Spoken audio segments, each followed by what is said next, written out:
فخرا أبي أحمدن ملسي ناي حوحاتن أمونغو تنكف نابلنا يخن كدينا أوزيو تناي أديس أبابا بقلصي نمقمات تتوطرت بسلسة بربعة خرناعي بسلسة بربعة وغنيو تناي أديس أبابا حيال وطرت حيال چنكت آتيزنه قداماي ناي سومالي لاند بانديرا صرت زعبه مالتيو ناي سومالي لاند بانديرا دنگت من كم سقلا زي تفلت نحبرت أفريقيا أخيبا الليو أديس أبابا خم تفلتوو مراحتي ني أفريقيا هاجرات يموص اللو نايزن أفريقيا هاجرات بانديرا يسقل اللو ناي سومالي لاندون تسقلا أقات أمي قدمهم زرعيو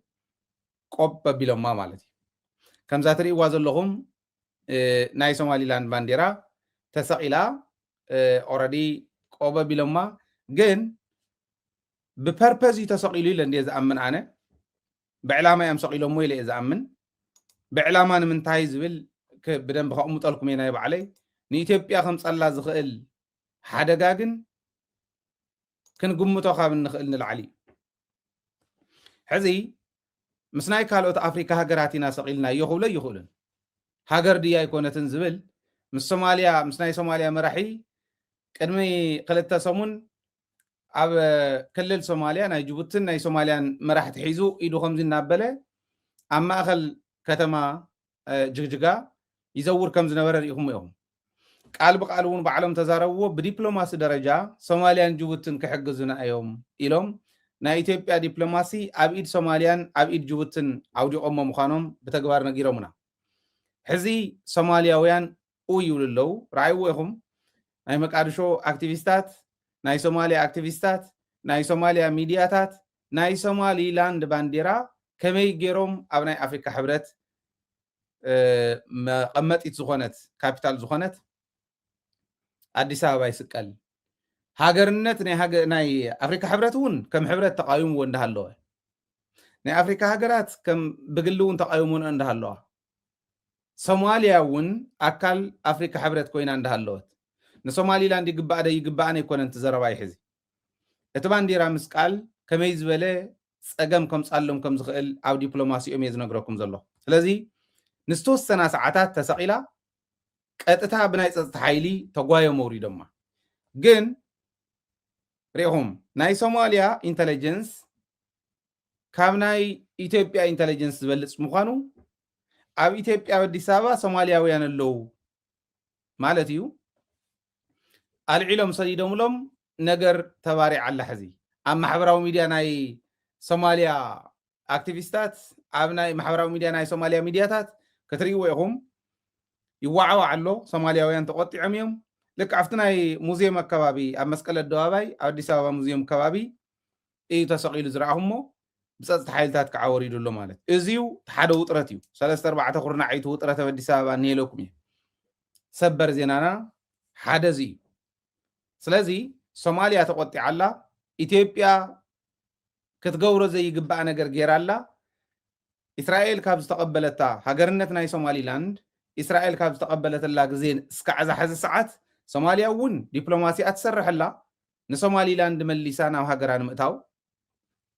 صومالي لاند ون دبلوماسي أتسرح الله كالوت هاجرات كم إسرائيل زولا قبلها مس إثيوبيا ون توقع إعلاني رأيا وعلا زنبرة إثيوبيا ناي بحر الليز كتركب صومالي لاند خعبي إثيوبيا تقبلنت كتركب ناي مجمر هاجر كتكون إثيوبيا ينير كن كوينات كتولع داليا ينير عرب ليغو نوص إلا مجلسي بعل جبس أوصينا لا بعل تركبلو بعل كالوت ولا أوصيهم تتنقوا إلهم كم زي عين الدردر مقبارة يكال بحر رغيبنا أنكو عدس ولا كإثيوبيا ويلهم هاتو مسؤول تنا إثيوبيا دبلوماس وداق عندي بوليتيكيا نا إثيوبيا كم زول وداق عندهم هذي بحر رغيبنا أين أنكو عدس ولا كإثيوبيا وموالمس جمهورت متن كأطامس مسأت أتقبلهم إسرائيل صريحة له إسرائيل رغيبات دحرزيو ማንም ሀገር ተቀቢለ ከበለታን ከቀበላለው ወኔዝ ብላነ ምክንያቱ ናይ ናጽነት ተቃለስቲዮም ናጽነት ደልዮም የምዝቃለስ ዘለው ነፃ ሀገር ክንከውን ኢና ኢሎም መሰል ዓርሶ ውሳነ ከቀበሉለዎም ንሕና ከም ተጋሩ ንመሰል ዓርሶ ውሳነና እንቃለሲና ኢልና نمثل عرسه وساننا نمكلاس ونتدالي نابزل لنا له وان مثل عرسه وسانه خبر اللي لو نزبل خبر اللي يقولن كن بلاي نخدم أو يكون أنت قوامي إثيوبيا جنزر قصته شقة አንሸራቲቶ በኢኸብጽ ሓዝብል ንምርኣይ ከኽእለናይ እትሕዝብሎ ዘለኹ ታባንዴራ ምስቃል ንባዕላ ብርግፀኝነት ሶማልያ መግለፂ ክተውፃሊ ኣፍሪካ ሕብረት እውን መግለፂ ክተውፃሊ ወይ ኢትዮጵያ ከም ኢትዮጵያ ይቅርታ ክትሓትት እያ እዚ እንተዘይገይሮም ግን ዲፕሎማሲኦም ድዋዕዋዕ እንዳበለ ንታሕቲ ከም ዝወርድ ኣይትጠራጠሩ እዩ ሓደ ውጥረት እዚ ካልኣይ ውጥረት አዲስ አበባ ዝኒው ባንዳታትና ናይ ባዕልና ተጋሩ ኢልና ንሓስቦም ዝነበርና መራሕትና ኢልና ንሓስቦም ዝነበርና ባንዳታት ኮይኖም መገልገልቲ ኣብይ ኣሕመድ ኮይኖም አዲስ አበባ ኮይኖም መንእሰይ ትግራይ ነንዋዕሉ እንዳባልዑ ብዓፋር ብሰቆጣ ብፀለምቲ እንዳምፁ ዘባልዕዎ ዝነበሩ እቲ መንእሰይ ሕዝስ ተረዲእናኩም ናብ ገዛና ደኣ ናብ ህዝብና ደኣ ኢሉ መምላስ ምስ ጀመረ ትማልው ነብሲርናኩም ኢና ሎሙን ይቅፅሉ እዮም ዘለው ለማዓንቱን ዝኣተው ለው እዮም ሰኢሉ ይቅፅለሉ ይፈርሰሎ ሕዚ እንታይ ጀሚሮም እቶም ተኣመንቲ ዝበሃሉ ዝተወሰነ ዝበልዑ ከልክልዎም ተባሂሎም ኦረዲ በሓላዊ ጠጠው ኢሎም ኣለው እንስሳት ኣይኮኑ ነብደን ብሓፂርኩም ክተቕምጥዎም በርግፀኝነት ተው ዝኒሄ ብምሉእ ተጋሒጡ ክመፅእ ናብ ዓዲ ምክንያቱ ዘየድልዮ ስለዝኾነ ናይ ፀላእ ስለዝኾነት ቦታ ሕዚ ሓለዋ ይሕልውዎም ኣለው ንምንታይ ቁጥዕ አዲስ አበባ ሓዉ ስለተባርዐት ገንዘብና በሊዕኹም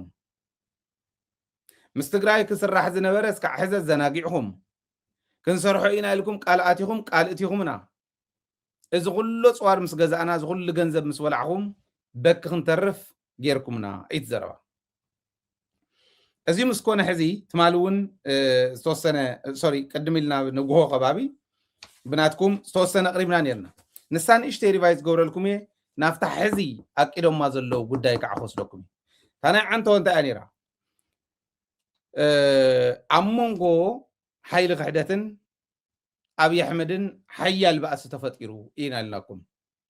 ዓንቶ ንግሆ ብናህና ብናይ ኣስትራልያ ኣብ ትግራይ ምሸት ትማሊ ማለት እዩ ዘሕለፍናየ ቀትሪ ንግሆ ብናይ ትግራይ ቀትሪ እውን ብዝተወሰነ መልክዑ ሕሊፍናየ ነርና እንታይ እያ ትብል ባእሲ ተፈጢሮም መንጎኦም ገንዘብ በሊዕኹም ኣባኺንኩም ፍረ ዘይብልኩም ኮይንኩም ረኪብናኩም ኣለና ካብ ፅባሕ ዓርቢ ጀሚርኩም ካብ ሎሚ ማለት እዩ ትማሊ ስለዝኾነ ተባሂሉ ዝነበረ ካብ ፅባሕ ዓርቢ ካብ ሎሚ ዓርቢ ጀሚርኩም ናይ ፕሮፓጋንዳ ስራሕቲ ክትጅምሩ ህዝቢ ክትእምኑ ኤምባሲታት ክትእምኑ ሕወሓት ኩናት ክኸፍት ኢልኩም ክትእምንዎም مش شعبيان فانن كوينو هاجر كفرس لكم كتؤمنو انت زي كيلكم تزباخنكم وصو الى يترفن زعينه غرا تغورينا ملوم اش نغسنا يلوم وصيوم دحرغن اقد اقيدوم تاقد نغيركم تمليسكم حدركم يلكم ناي ددبيت مرداتا قندي ناي زاكل بيور مخانو كترخوا يخم تمليسكم راي وايخم تا قدم زي اولا مسميك زحلفنا ياون راي وايهم دحرت اقد زاقد وانت ايو تلمم تاي قدام بشم دليت لوطي عنتوي زنببكو يا زنبب زلو قدام بشم دليت لوط صح قدام مالت بشم دليت لوطي زنقساقسو አዲስ አበባ ዘለው ኣብ ትግራይ ጸበል ጻድቃን ዝወልዑ ዝነበሩ በሽም ደለይቲ ለውጢ ዝንቀሳቀሱ ሕዝውን እዚኣቶም ኣኪብኩም ተልእኾ ክትህብዎም ኣለኩም እዮም ተባሂሎም እዚ ኣቕሪቦምሎም ጸዲቁሎም ተልእኾ ክንህብና ኢሎም ገንዘብ ኣብ ትግራይ ከይንቀሳቀስ ካሽ ኣብ ትግራይ ከይንቀሳቀስ መንእሰይና ምናዕቢ ክለዓዓል ክንገብር ኢና ኢሎም እዚ እውን ጸዲቁሎም ኣብ ትግራይ ግበር ደይ ግበርን ክንሪና ኣዲስ ኣበባ ትግበር ኣኺዋ ክነግረኩም የሳያታ ሰበርና ተኻለይቲ አንተ ወይ ዝነገርኩም የግን ዝደግመልኩም ዘለኹ ትናይ ትግራይ ገንዘብ ይንቀሳቀስን መንእሰይና ምናዕቢ ሕወሓት ትውረደልና ዶ ሕወሓት ከምዚ ዶ ክብል እዩ ፀረ ሕወሓት ንዓቢ ክለዓል መንእሰይና ዓሻ ኣይኮነን ለባም መንእሰይ ዘለና ዝኾነ እዚኣ ተኻለይቲ እያ ሳልሳይ ኣብ ትግራይ ዳርጋ 16 ፓርቲታት ኣለዋ ፋይዳ ቢሲን እዚአን ኩለን ሕወሓት ዝቃወማ ክትገብርዎን ንምንታይ ዘይከኣልኩም ኣብቲ ናይ ናዕቢ ተሳትፎ እውን ክህልወን ክትገብሩ ክትክእሉ ኣለኩም ኩናት ኣይንደልን ሰላሚና ንደሊ ብህፁፅ ፌደራል ይእተወልና ልበበል ፌደራል መንግስቲ ብህፁፅ ይተወልና ኢለን ክፅዋዓ ዘይትገብሩ ይብሉ ፓርቲታት ኣለዋ ኢሎም ኣሚኖም ከይመስለኩም ፓርቲታት ከም ዘይኮና ይፈልጡ እዮም ተን ፓርቲ ዝኾና ፓርቲ እየን ተን ዘይኮና ግን ኣይኮናን 26 ዝበሃል ፓርቲ የብልና ንሕና ይንፈልጠንን ግለሰባት ወረቐት ስለ ዝሃቡ ፓርቲታት ክንመፆ ኢና ኤኒዌይ ፀንሒልና እዚ ይብሉ ራብዓይ ኣብ ትግራይ ልዕሊ 10,000 ናይ ማሕበራዊ ሚድያ ተጠቃሚ ናይ ማሕበራዊ ሚድያ ነጣፊ ክትውስኹ ክትክእሉ ኣለኩም ነዚ ዝኸውን ባጀት እውን ከም ዝወሃቦም ቃል እተወሎም እንደገና ገንዘብ ኣብቲ ግን ነንባዕሎም ከባልዖም ዝበለ ናይ ገንዘብ ጉዳይ ከዓ ኣሎ ክነግረኩም እዩ ክትውስኹ ኣለኩም እዚ ማለት ብትርጉም ደረጃ በትንሶም ዘቕመጥዎ ኣይኮነስ በቲ ትርጉም ክነግረኩም ፀረ ህወሓት ዝነጥፍ እንዲዮም ዝብሉ ፀረ ህወሓት ዝነጥፍ ንዓብ ዝፅውዕ ገለ እዮም ዝብሉ ኣብዚ ማለት ዝሕሱ ዘየለ ሓበሬታ ዘመሓላልፍ ዘደናግር ማለት እዩ ብትርጉም እዚ ዝገብር ክንደይ 10,000 ወስኹ ናፍቲ ናይ ቅድሚ ሕዚ ዝነበረ 10,000 ወስኹ ሓምሻይ ባንኪ ቴሌኮሙኒኬሽን ነዳዲ ክዕፅ ኣለዎ ሳቶም ከዓ ዘቕርብዎ ንፌደራል መንግስቲ እዚ ክዕፅ ኣለዎ እዚ ምስ ተዓፀወ ህዝቢ ትግራይ ምስ ፀገሞ ንሕወሓት ክቃወም እዩ ናብ ንዓብዪ ክለዓዓል እዩ ፌደራል ክድግፍ እዩ ፌደራል ይእተወልና እውን ክብል እዩ ይብሉ ልቢ ኢልኩም ስምዑኒ ልቢ ዘለዎ ልቢ እዚአን ውሰዱ ፕሮሰስ ግበርዎን እንታይ ይሕሰበልካ ከም ዘሎ እንተፈሊጥካ እንታይ ከም ትምልስ ትፈልጥ ጅግና ህዝቢ ኢኻ ህዝቢ ትግራይ ደጋሃሉ ይሽጣሃሉ ኣነ እቶም መሕፈርቲ በቲ ጭቃ ርእሶም ኣብ ትግራይ ኣትዮም ዝገበርዎ ስለ ዝፈልጥ እንታይ ክሓስቡልና ይኽእሉ ኢልካስ ምዝራብ ይትረፍ ዶ ከምዚ ጌርና ረኺብናዮ ተዘይንረኽቦ እውን ኣይንለቆና እዚኣቶም ምሽጥር ብዝኾነ ኮይኑ ግን ብዋናነት ኩልና ከም ህዝቢ ክንዳለወሉ ዝግባአና ጉዳይ ከም ምዃኑ ደብረፅዮን እውን ኢልዎ ሓደጋ ናይ ህልውና እዩ ዝመፀና ዘሎ ሰራዊት ምቕራቡ ጥራሕ ኣይኮነን እቲ ዕላምኦም ህዝቢ ትግራይ ከጥፍኡ ክንበታትነኩም ኢና ተንበርከኹ ብረትኩም ኣውርዱ መሬትኩም ይቆርመም ስለ ዝኾነ ናይ መንነት ናይ ህልውና ጉዳይ እዩ እዚ ከዓ ንኩሉ ህዝቢ ትግራይ እዩ ዝምልከት ኢልዎ ትኽክል እዩ ንሳኹም ምዃና ኣብዚ ኣቕሚጠልኩም እኒኹ እዚአን ቃል ብቃል ስቴፕ ባይ ስቴፕ ሕዚ ዝሰርሕዎ ዘለው ፕሩቭ እንዳገበርኩልኩም ክኸደፍ ትሰበርና ሻድሻይ መሪሕነት ኩሉ ክቕየር ክንገብር ኢና ይብሉ እሳቶም እውን እቲኦም እውን ክቕየር ክኽእል ኣለዎ ይብሉ በበይ በባንዳታት በቶም ፀበል ፃድቃን ዝበልዑ ዝነበሩ በቶም ሕዚ መሪሕነት ክወሃበና ኢሎም ዝፅበዩ ተስፈኛታት እንብሎም ንሕና ማለት ተስፈኛታት ስልጣን ኤኒዌይ ኣብ ሓፈሻዊ ናዕቢ ዝግበረለን ኢሎም ዝፈለይዎን ዓድታት ክነግረኩም ሞ ክሰግር ናፍቲ እያ መቐለ ይብሉ ኣብዚዩ መቐለ ሰንተር ክንገብር ክንክእል ኣለና ንምንታይ ኤንጂኦታት ስለ ዘለዋ ኤንጂኦታት ናይ ኤንጂኦን ሰራሕተኛታት እንተፈሊጦም ሕወሓት ከመይ ከም ዝፀልኦ ህዝቢ ትግራይ ትርጉም ብዘለዎ መልክዑ ክነረድእ ክንክእል ኢና ይብሉ ናዕቢ ብምፍጣር ከረዱ ኤንጂኦ ናይ ሕወሓት ሮል ኣብ ውሽጢ ትግራይ ብደንብ ገይሮም ገጢሞም እዮም ዝፈልጥዎ እዮም ብደንብ ይርድእዎ እዮም ሰርሕሉ ብደንብ እውን ዘፅንዕዎ ስለ ዝኾነ ኤንጂኦ ክሰርሕ ዝመፅእ ኤንጂኦ ካልእ ስራሕ እውን ከም ዘለዎ ትፈልጥ ክትክእል ኣለካ ካባኻን ላዕሊ ፖለቲካ ትግራይ ከፅንዕ ኢንቨስቲጌት ክገብር እዩ ዝለኣኽ ገለገሊኡ ከምኡ እዩ ስለዚ መቐለ እቲ ሰንተር ካብኡ ግን ዓዲግራት ውቕሮ ዕዳጋ ሓሙስ ኣክሱም ማይጨው ዓብዪ ዓዲ ዓዲ ጉደም ሽረ ዓድዋ ከምዚኣ ኢለ የሕሊፈልኩም በዛ ሕዚ ዘንብባ ዘለኹ ቶን ኣንቢበ የሕሊፈልኩም ዓንቶ ኦኬ ስለዚ ናብዙ ናፍታ ስቴፕ ባይ ስቴፕ ተንዝኸድዎን እንዳርኣና ክንትርጉመን ኢና ተንዝበልዎን ከዓ ኢለኩም እንዲህ ሕዚ ተመልከት ንፅባሕ ቀዳም ተቀዳመይቲ ማለት እዩ ብፕሮሲጀር እዮም ትግብርዎን ዘለው ብመስርዕ እዮም ትግብርዎን ዘለው ንፅባሕ ቀዳም ብሽም ደለይቲ ለውጢ ኣብ ኣዲስ ኣበባ ዘለው ናይቲ ምንቅስቃስ ደገፍትን ኣብ ትግራይ ዘለው ፀበል ፃድቃን ዝበሃል ዝሳተፉ ዝነበሩን ተልእኮ ክወሃቦም ኣለዎ እንዲኦም ኢሎሞ ሕዚ ኣኼባ ፀዊዖም ዓንተ ወይ ኢና ሓሊፍናያ እዚኣ ሕዚ ከዓ ዝረኸብናያ ንፅባሕ ቀዳም ኣኼባ ብሽም ደለይቲ ለውጢ ኣኼባ ፀዊዕና ኣለና ይብለለ ፃድቃን ካብኡ ኣብ ቄርቆስ ክፍለ ከተማ ኣዳራሽ ደለይቲ ለውጢ ተጋሩ ብዝብል ሽም እዩ ዝፅዋዕ ዘሎ ደለይቲ ለውጢ ዝኾንኩም ተጋሩ ከሊተይ ደብዳቤ ናብ ስልኮም ንሳይ ፕሪንት ገይረያ ነኹ ደብዳቤ ናብ ስልኪ ፃውዒት ቄርቆስ ክፍለ ከተማ ኣዳራሽ ደለይቲ ለውጢ ዝኾንኩም በዓል ኢከሊተይ እዋናዊ ኩነታት ህልው ኩነታት ናይ ትግራይ ክንዛተ ኢና እሞ ተረኸቡለይ ጻድቃን እዩ ፃውዒት ጻድቃን ኣብዚዩ ከም ፓርቲ ኢሉ ዝፀውዖም ፓርቲ ናይ ፓርቲ ሽም ይፅውዕ እዩ ስምረተው እኒኣ ሓንቲ ፓርቲ ዲያይ ፓርትን ብሽማ እንተዝፅዋዓ ብልፅግና ትግራይ እንተዝብልዎም ደስ ምበለኒ ሰርቲፊኬት ስለ ዘለዎም ግን ፓርቲ ኢልና ንፀዋዕ እዮም ፀገም የለን ንሕና እውን ስምረት ኣላኡ ሰብዓ እንደርታ እኒሄኡ ካብኡ ግን ብሽም ባይቶና ዝፃወት ቆልዓ ኣሎ ሓደ ቆልዓ እዮም ዝፅውዕ ዘሎ ብሽም ባይቶና ዝፃወት ክብሮም በርሀ ባይቶና ኣብ ትግራይ እያ ዘላ እንተሃልያ እውን ኣብ ትግራይ እንተሞይታ እውን ኣብ ትግራይ እያ ሽዋ እንታይ ክትገብር ትኽእል እቶም ናይ ሽዋ ሽዋ እዮም ስምረት ንምንታይ ኣብ ትግራይ ክትመፅእ ኢልካ እዩ ክሕሰብ ዘለዎ ትግራይ ክትመፅእ ይትኽእልን እያ ዕላማኣ ሽዋዊ እዩ ሰብዓ እንደርታ ዝበሃል ናይ ትግራይ ናይ እንደርታ ዝበሃል ወይ ናይ ትግራይ ዝበሃል ኣጀንዳ የብሉን ትግራይ እውን እንደርታ ከሊተይ እንዳተባሃለ ትፈላለ ይኮነትን ትግራይ ትግራይ እዩ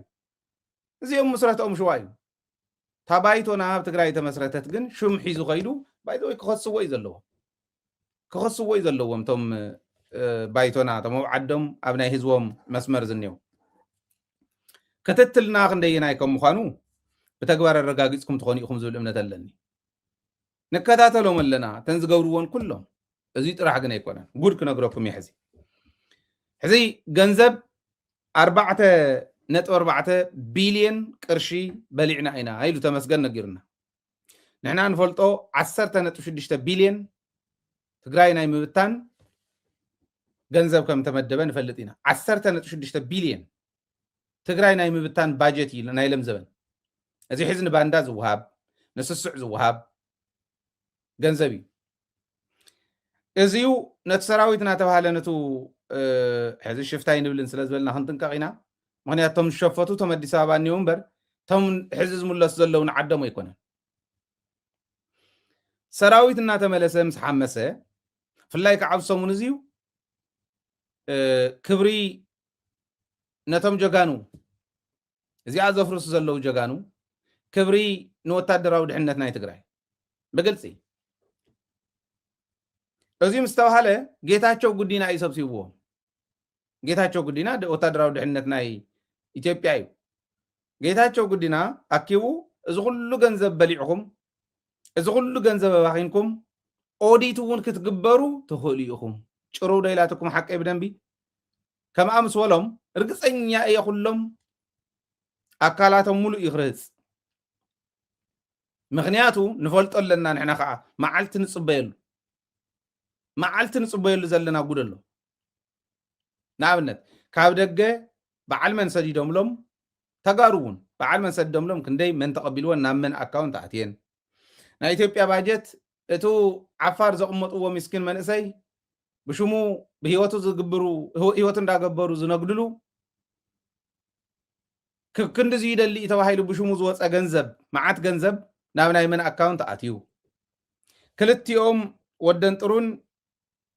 ዘውዱ ኺሮሱን ንምንታይ ክደጋገፉ ክኢሎም ተስፋይ ንጉስ ከይቐርቦም ዝደለይሉ ምክንያት እንታይ እዩ ገንዘብ ተስፋይ ንጉስ ይኸፍለሉ ነይሩ ንወደን ጥሩ ኮንዶሚኒየም መጀመርያ ማለት ሰብኣይ ግን ገንዘቡ ይወሃቦ ነይሩ እዩ በቲ ከዓ ድሓር ምስ ተፈለጠ ተስፋይ ገዲፍዎ ይመስለኒ ብፅኛ ይኮንኩን ኣብዚ ተስፋይ ከም ዘቋረፆ ነጊሮምን ኣሎ ባእሲ እውን ከም ምስ ጀመሩ ኣቋሪፅዎ ፌደራል ግን ይኸፍለሉ ነይሩ እዩ እሱ ጥራሕ ኣይኮነን ዝመፃ ገንዘብ ኦዲት ክትገብረኒ ይትኽእልን ምስ ህዝቢ ተራኸብ ስኢልካ ኸይዲ ኢልዎ ገንዘቡ እዩ ትኸድ ትቆልዓት ኢኻ ገንዘቡ ክብል ከለኹ ናይ ዳጋሎ ገንዘብ ማለት ሕዚ ገንዘብ ዝወፅእ ዝነበረ ናበይ ከደ ተባሂሉ ኦዲት ክትግበሩ ትኽእሉ ኢኹም ምስ ተባህለ ነንባዕሎም ምንኻስ ጀሚሮም ሕዚ ምናልባሽ ዘውድን ወደን ጥሩን እኳ ዝተመሓቢሮም ዝሰረቑ ብግልፂ ንፈልጦ ማለት እዩ ብግልፂ ንፈልጦ ናበየናይ ኣካውንት ከም ዝኣተወ እውን እንፈልጦ ገንዘብ ሓቢሮም ዝወሰዱ ምናልባሽ ክልቲኦም እውን ክባልዑ ይኽእሉ እዮም ምናልባሽ ካልኦት ግን ነንባዕሎም ተባሊዖም እዮም ጻድቃን ዝወሰደ ገንዘብ ኣሰፋ ብርሃ እኳስ እንታይ ኣለዎ ኣብ ሰራዊት ሕዚ እንታይ ክገብር ኢና ወሲዱ ከምቲ ዝኒሄና ሓበሬታ እሱ እዩ ንሱ እውን እኒሄ ብፍላይ ወደን ጥሩን ዘውድን ግን ብዙሕ ከም ዝወሰዱን اوديت كجبر انت خوين نسم اوديت كجبر خم زلوم كم تطقمون يو زحبر زلو تحتاتنت كسفني يويل له انت يرداكم حجخه ددبيت كل غزي نبلو باندا نصلا زغلغل ካብ ህዝባውነት ዝተነጸለ ህዝባዊ መስመሩ ስሒቱ ዝኸደ ሃዲዱ ስሒቱ ዝኸደ ባቡር ማለት እዩ እዚኦም ከዓ መወዳእቱ እንታይ ምዃኑ ፍሉጥ እዩ ሃዲዳ ሰሓተት ባቡር መወዳእታ ፍሉጥ እዩ ህዝባዊ ሃዲዶም ሰሓቱ ባንዳታት መወዳእቶም ፍሉጣት እየን ወይ መቃብርያ ወይ እስር ቤት እያ እዚ እንዳበልና የመፂና ኢና حزن النوعلهم مبلع جميلهم exactly يقرم كوي أنت ويحلفنا يا قطري بناتي قطري بناي تقراي نقول حلفنا يا حز قطر ولا بتقراي حز يحلف على الخوز يا هذا بدا بخيراتهم أخيبات قصير تايم قصول ده دحريو عب تقراي أو سوري كلاي جنزب عب تقراي كي ينقص قسم من أسينا من عب خيدني قصير زلوا حزو ونزي النوت ما حزو كما أخبوريه نعبت العالكو اليوم سلام وصل فيه قال ملي نعبتات صرفي قال ابتكراي كجمهوريهم ገንዘቡን ኣብ ትግራይ ከይንቀሳቀስ ምድራቅ ከጅሙሪኦም ደሪቁ ኦሬዲ ዝተረፈ ከውፅኡ ጅሙሪኦም ከመይም ከውፅዎ ገንዘብ ከመይም ከድርቁ ገንዘብ ከመይም መንእሰይና ብናዕቡ ከውፅዎ ፀረሕ ዋሓት ከስልፍዎ ከምኡ ስለ ዝብል ቃል ብቃል ደድሕሪያ ዘለሰ አይ ቲንክ ፕሮሲጀራሊ እም ኮድዎ ይመስለኒ ሳልሳይ ደድሕሪኡ ናዕቡ ምሰውፅዎ ፓርቲታት እኒዋተን ፓርቲታት እውን ፀረሕ ዋሓት ይቃወማ ይሳተፋ ኩናት እንደልን ሰላሚና እንደሊ ፌደራል እቶ ይበላ ይዝብ ዘሎ አያን ፓርቲ ኣብ ትግራይ ኮይና ከም ክትብል ፌደራል እቶ ዝብል መን ኣብዛ ሕዝዋን ከምኡ ዝብል ሰብ እንተተረኺቡ ህዝቢ ይኹሕጦ ምክንያቱ ካራኻ ስሒልካ ንዓሞ ህዝቢ ሕረድ ማለት ኮይ ሳልሰይትን እሳ ስለትብል ትቕፅል ከዓንሳ ኢኻ ትከውን ራእይዋ ኢኹም ካብኡ ናይ ማሕበራዊ ሚድያ ናልባሽ ሕዝቡን ክጅምሩ ወይም 10,000 ወስኹ ተባሂሎም እኒው ክንደይ ገንዘብ እዮም ከጥፍኡ ትግራይ ንምፍራስ ክንደይ ገንዘብ ይኽጠፍእ ትግራይ ንምንብርካኽ ፍቅሪ እዩ ነይሩ ተጋጊዮም አብይ አሕመድ 100 ቢልዮን ወዲ እፍቲ ኩናት ክብል ከሎ ብርግጽ 100 ቢልዮን ጥራሕ አይኮነን ነታ ባጀት እዩ 100 ቢልዮን ህወዮም የን በዓል ሙሉ ነጋ እያ ትመስል ሙሉ ነጋ እውን ቀዳማይ ምልሳ ነይሩ 100 ቢልዮን ከም ባጀት ንዓይ መፀን ነው ካልእ እንተ ኮይኑ ግን አይፈልጥን ኢሉ 100 ቢልዮን ካብ ዝውድእ ንከተማታት ትግራይ 10 ቢልዮን ን10 ከተማታት 10 ቢልዮን አውፅዩ نق زي يبلنا ماي بروجكت دي مسرح لنا أخي لخن برك خوني يركو إنه تزبي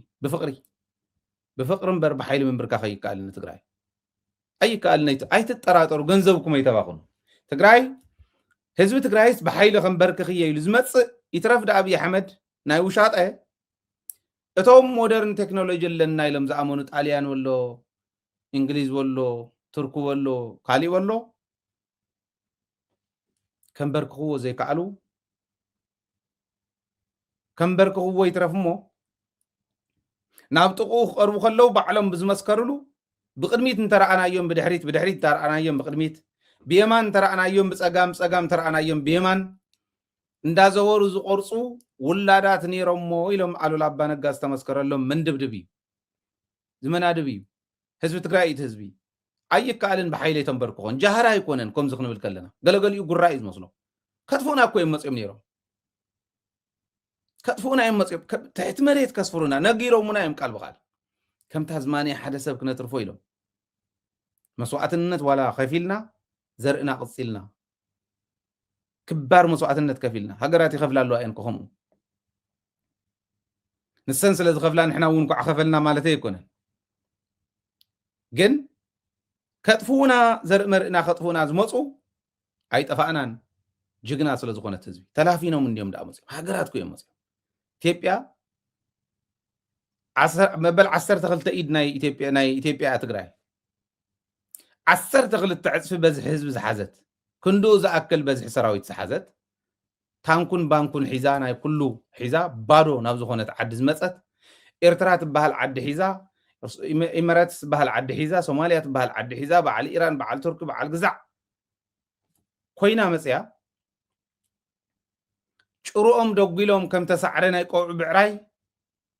ካድሙ ከለዉ ንዝረኣየ ሰብ ትግራዋይ ማለት እንታይ ማለት ምዃኑ ብተግባር ንምምስካር ቀሊል እዩ ኣይከኣልን ክተንብርክዎ ይትኽእሉን ትባንዳ ከምኡ ክገብር ከሎ እዩ ከዓ ዝገርመኒ ሙኽዓ መርኣያ ባንዳ ረኺቦም እንዳሃሎ ዮሃንስ ገብረ መስቀል ገዝኡ ከይዶም ዘይሓትዎ መዓት ዓሳስ ገሳስ ሒዙ መፅዩ ዮሃንስ እንተይኮነ እቲ ጅግናስ ህዝቢ ትግራይ መሬት ትግራይ ኣኽራናት ትግራይ እዮም ቶም ጀጋኑ ነይሮም ለካ ታደ ትግራይ ታ ብድሕሪት ኣገልግላ ሒዛ መፅያ እናተሓብአት ጥይት ሕሊፋታ ኩሉስ እያ ነይራታ ጅግና ለካ ተቦ ትግራይ ተወያናይ ብድሕሪት ዝተረፈ ዝቕርም ኣነ ክሓልፈልካ ወደይ ፅናሕ ንስኻ ንዓዲ ክትከውን ኢሉ ዝስዋዕ እዚኦም እዮም ነይሮም ለካ ቶም ጀጋኑ ዮሃንስ ዓሳስ ገሳስ ሒዙ ምስ መፀ ናብ ደቡብ ትግራይ ሓንቲ ፅፊዒት ናይ ጀነራል ህንፃ እያ መሊሳቱ ናይቶም ህዝባዊ ሳቶም እውን ተዝወፁ ካብ ማይ ዝወፀት ዓሳ ማለት እዮም ከማይ እዩ ነይሩ ንሱ እውን ቅድሚ ሕዚ ከምኡ ገይሩ እንደርግ ዝመልስ ነይሩ ጅግንነቶም ናይ ቀደመይ ድምስሰሎም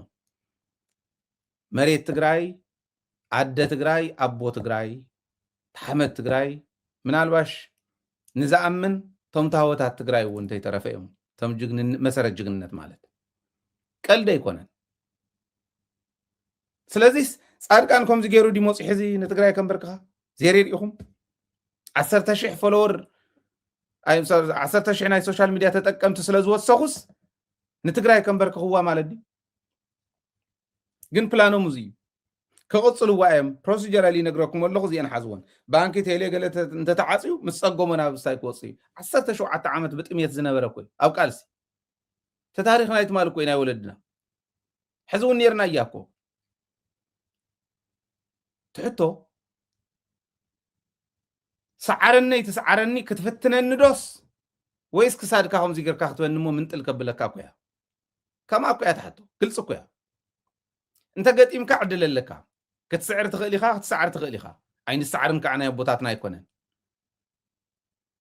ሕጂ ግን ዝብሉና ዘለው ካብ ገጢምካ ምናልባሽ እውን ክትስዕረኒ ሕዚ ካራ ስሒልካ ንዓምሕረድ ኢኻ ወይ ገመድ ፍሒስካ ንዓምሕነቕ ኢኻ ከምኡ ዝብል ዘሎ እንተ መፂና ንገጥም እንተይ መፁና ሃለው ሰላም ንብሎም ኣለና ንዓለም ነግር ኣለና ጊደፉ ንብሎም ኣለና እምብለይ እንተ ኢሎም ግን ሎሙ ከምቲ ማለ ኣይኮነን ሎሙ ከምቲ ማለ ኣይኮነን ፈኸረኦም ብሓንቲ ቃል ይመሊስዋ ደብረፅዮን ትኽክል ከዓ እዩ ንሕና ኢና ክንዓስሎ ዘለና ደብረፅዮን ከምኡ ስለ ዝበለስ ደብረፅዮን ኣየር ኮይኑ ደብረፅዮን ድሮን ኮይኑ ደብረፅዮን መከላከያ ኮይኑ ኣይኮነ ንገጥም መራሒ እዩ ተመፅኦም ክንገጥም ኢና ከም ዓመ ይኮነን ንዓና እውን ተዘይመፅኦም ግን ሰላም ኢና ንደሊ መሬትና እውን መልሱልና ተመዛበልትና መልሱልና ሕቶና ግልጽ እየ ሕቶና ይመለስ ሰላም ንርከብ ሰላምኩም ርኸቡ ሰላም ይኹን ተቐጠና ብልና እንተልኩም ግን ሰኢሉ ዝብተን ትግራዋይ የለን እኳ ደኣስ ኣመልና ይኮነን ባህሪና ይኮነን ኣብ ፀቢብ እዋን ንተኣኻኸብ ኢና ኢሉ ኣብ ፀቢብ እዋን ይተኣኻኸብ ኣሎ ሰራዊት ተበቲኑ ዝነበረ ሸፊቱ ኢልናየ ዝነበርና እንተይተረፈ ሕዚ ሽፍትነት ገዲብና ኢና ትቓል ተመሊሱ ይምለስ ኣሎ ዝተረፈውን ክመፅእ እዩ ኣብዙ ኢና ዘለና ስለዚ ከምዚ ገይሮም መሪሕነት ቀይሮም በዓል ጻድቃን ዜሪር ኢኹም ታይቶ ቁርባኑ ቀሪቡ ሕዚ ደቁ ሒዙ ምስ ደቁ ኪንደርጋርደን ከይዱ ዘየመላልስ ምናልባሽ እውን መፃወቲ ናይ ህፃውንቲ ከይደው ዘይዘናጋዕ ህፃውንቲ እንዳርኣየ ዘና ዘይብል ፖሊስ ክቐርፅ እየ እንተኢሉ ከዓ ከፍ ኢሉ ቢሮ መኪና ተዋሂባቶ ፖሊስ ኢደ ይቐርፅ ናይ ይሕግዝ እንደን ዓዱ ሕዚ መፂስ ብጻድቃን ዝምራሕ ሰብ ክህሉ ይህሉ ደብ ትግራይ ክመርሕ እንተ ዝብለው ዝዕድመ እዚ መፂስ እሞ ከዓ ኩሉ ጉድ ምስ ሰርሓ ነዚ ዓዲ ዝምራሕ ሰብ ክህልወኒ ኢሉ ዲ ዝኸድ ዘሎስ ወይ ሙልጭ ኣቢሉ ነቲ ሰብ ኣጥፊኡ ካሊእ መጻእተኛ ኣምፅኡ ኣብኡ ሰፋር ክመርሕ ከመይ ዝሓስቦ ዘሎ ይገርመኒ ፀሊእናዮ ኮይና ኒና ዕሪና ኢና ፀሊእና ኒና ኣደ ትግራይ ፀሊኣቶ ህፃን ትግራይ ፀሊእዎ ፈሊጥዎ ኣብ ናተይ ዕድመ ዘሎ ፀሊእዎ ዓበይቲ ዝበሃሉ ፀሊኦም ተዓድት መሬት ፀሊእዎ ኣሎ ፀሊእዎ ስለ ዝኸድዖ ከመይ ጌርካ እንዳፀላእካ ሰብተይ ዘይመራሕኳ ትብል ይገርም እዩ እቶም ዝባልዑ ዘለዉ ነንባዕሎም ብገንዘብ እውን ፅባሕ ንግሆ ወይ እስር ቤት ክንሪኦም ኢና ወይ መቃብር ክንሪኦም ኢና ኣነ ደሰ ይብለንን ተዘይሞቱ ይሓይሽ ተዘይእሰሩ ይሓይሽ ንዓዶም ተዝኸዱ ይሓይሽ ተዝነበረ ፀገም ብዕርቂ ኣሊና اوكي كفيلنا كالي زغل سوات كفبيلنا ببوتات بديتات بمهران غيرنا علينا عدنا نقدم التنساقري حيش اي غون لكم يا زل عالمكم بنديتكم كتنورن بر اي غونن مريت تግራይ يا تعتبتنا وانت قبيره سره تغارينا تعاتقنا تاسواي ليتن قطر نسرحو زي فتينا يكون عد تግራይ كوم سلتدلي ابو تግራይ نسو سلازدلي مريت تግራይ تتግራዋይነት ባዕሉ ንሱ ስለዝደሊ ከምኡ ጌርና ፀላእትና ክነሽንፍ ስለዘለና